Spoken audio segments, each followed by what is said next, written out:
Hello there. This is my first YouTube video, and to get started I thought I'd respond to one of the many challenges laid down to atheists by Christian groups and theists. This particular challenge came from a theist called Duncan Spencer, or Answer Mancray as he's known, and he's part of the Christian Response Initiative. His challenge took the form of 12 loaded questions. I broke my responses down into several parts in an attempt to try and keep the videos bite-sized and digestible and stop them getting a bit too overlong and boring. So, without further ado, here's the first part.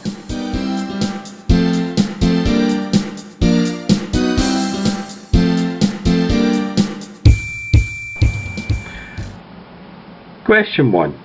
Is there such a thing as absolute truth? No. All truths are subjective. It's important we don't confuse truths and facts here because they're no interchangeable terms. Facts exist in their own merit. Truths are interpretations of those facts.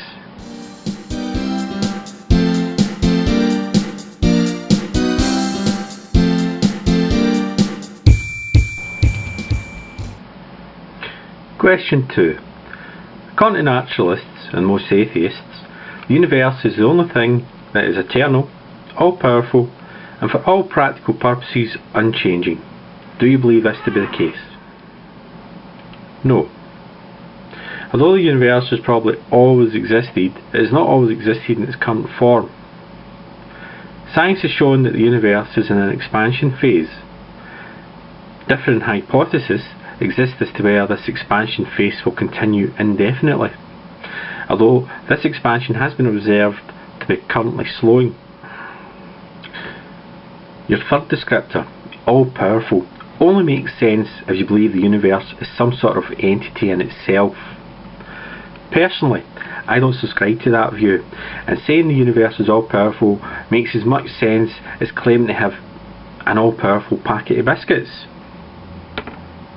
Now, these are a very good packet of biscuits, and of course I refer to their taste, not their moral stance on murder, abortion, theft, so on and so forth, but they're not all powerful.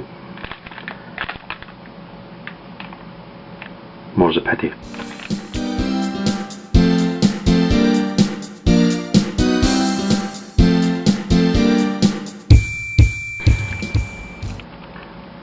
Question 3. According to Ron Carlson, it is philosophically impossible to be an atheist because to be an atheist you must have an infinite knowledge to know there is no God. How would you respond to this assertion? Carlson makes the point that atheists should really describe themselves as agnostics, as it is impossible to prove that God does not exist. Of course, it is equally impossible to disprove the existence of unicorns, leprechauns and fairies at the bottom of the garden. Most atheists, though, will apply Occam's razor when presented with Carlson's argument, i.e. if we take the view that there is no definitive proof for the existence of God, then the simplest explanation for this lack of definitive proof is simply that God does not exist.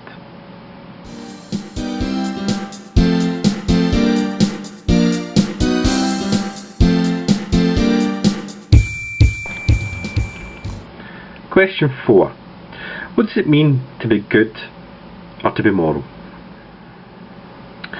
Christians who ask this question are atheists, and those especially that feel superior because they believe atheists can't be good or moral are a curiosity to me, and I suppose many other atheists too. They claim they derive their moral code from the 10 Commandments. But these commandments were copied almost verbatim from the Egyptian Book of the Dead. Or they claim they derive their morals from the Bible, which advocates infanticide, animal cruelty, racism and intolerance, mass murder and genocide, slavery, rape, incest, cannibalism, gambling, mutilation and torture. They ask, how can an atheist be good if they don't fear judgment at the end of days? I ask, is it only that fear that stops a Christian from raping and murdering and carrying out all the cruel acts advocated by the Bible?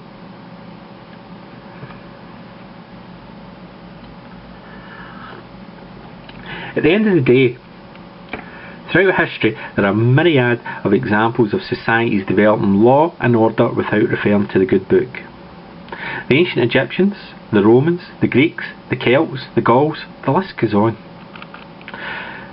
These societies all come up with laws, with order, with a moral code independent of the Judaic God of the Bible, and without any knowledge of Christ.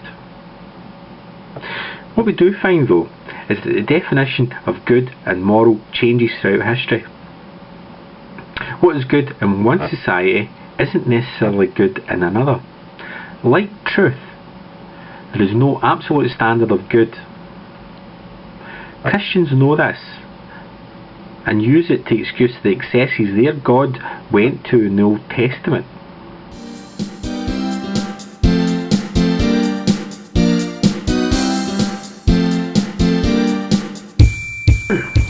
Question 5. Without a moral responsibility or someone to answer to, is not the greatest good whatever makes a person happy or helps them survive, i.e. being a paedophile or a thief or a murderer, etc.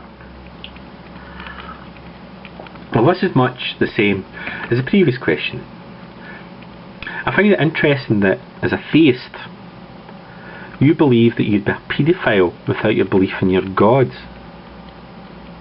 I personally don't have an urge to have sex with children, so I don't need the fear of some invisible entity to curb my perversions.